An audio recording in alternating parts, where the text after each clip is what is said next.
వేములవాడ పట్టణ అభివృద్ధిని సమగ్ర ప్రణాళికతో ముందుకు తీసుకెళ్తూ ఉన్నామని రాష్ట్ర ప్రభుత్వ విప్ ఎమ్మెల్యే ఆది శ్రీనివాస్ తెలిపారు.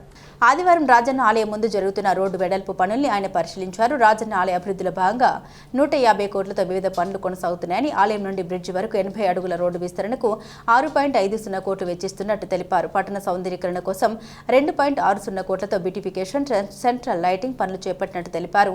అన్నదాన సత్రం నిర్మాణం 35 కోట్లతో కొనసాగుతుండగా భక్తుల సౌకర్యార్థం భీమేశ్వర ఆలయాన్ని 6 కోట్లతో ఆధునీకరించినట్లు పేర్కొన్నారు. వేములవాడను ఆధ్యాత్మిక, పర్యాటక మరియు మౌలిక వసతుల పరంగా మరియు అభివృద్ధి పరంగా చేసేందుకు ప్రభుత్వం కట్టుబడి ఉందని ఆది శ్రీనివాస్ అన్నారు. ఈ కార్యక్రమంలో municipal chairman Pulkam Raju, vice chairman Narala Shekhar, market committee vice chairman Kanikarapu Rakesh, మాజీ పట్టణ అధ్యక్షుడు చంద్రగిరి శ్రీనివాస్ గౌడ్, కౌన్సిలర్లు కొండ శేఖర్, అన్నారపు శ్రీనివాస్, కొక్కుల బాలకృష్ణ, తోటరాజు, నాయకులు కూరగాయల కొమరయ్య, సాగరం వెంకటస్వామి, సిరిగిరి శ్రీకాంత్, నాగరాజు, తోటల హరి, పులి రాంబాబు, అనిల్, నాగుల విష్ణు తదితరులు పాల్గొన్నారు.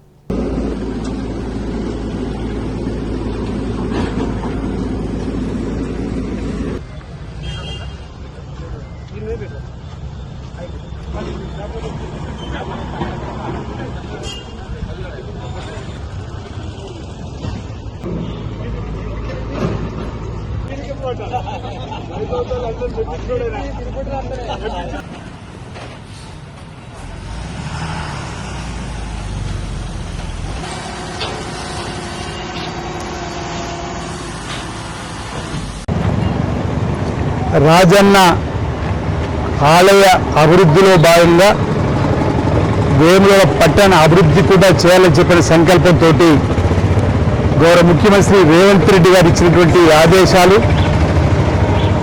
జిల్లాకు సంబంధించిన ఇన్ఛార్జి మంత్రుల యొక్క సహకారము, దేవాదాయ శాఖ మంత్రి గారి సహకారంతో ఇప్పటికే రాజన్న ఆలయంలో సుమారు 150 కోట్లతోటి అభివృద్ధి పనులు శరవేగంగా జరుగుతున్న సందర్భంలో అందులో అంతర్భాగమైనటువంటి రాజన్న భక్తుల సంఖ్య అక్కడ పెరిగింది తప్ప తక్కువ కాలేదు, ఆదాయం కూడా పెరిగింత. అంటే భక్తి భావం పెరుగుతున్న క్రమంలో భీమేశ్వర ఆలయంలో కూడా భక్తుల సంఖ్య పెరుగుతూ ఉంది. రాబోయే రాజన్న ఆలయం పూర్తయిన తర్వాత భవిష్యత్తులో రాజన్న ఆలయానికి వచ్చే భక్తులు తాకిరి, భీమేశ్వర ఆలయానికి వచ్చే భక్తులు తాకిరి, అదే బద్దిపోచం ఆలయం దగ్గర కూడా పనులు శరవేగంగా జరుగుతూ ఉన్నాయి. వాటిని కూడా త్వరలో పూర్తి చేసే కార్యక్రమం, అక్కడ కూడా నిర్వాసితులు ఏదైతే సుమారు 31 మంది వాళ్ళందరూ కూడా షెల్టర్ ఇవ్వాలని చెప్పండి, అవి కూడా షెల్టర్ నిర్మాణం పూర్తవుతుంది. వాళ్ళు కోరిన కొన్ని కోరికలకు ప్రభుత్వం దృష్టికి తీసుకొని పోవడం జరిగింది.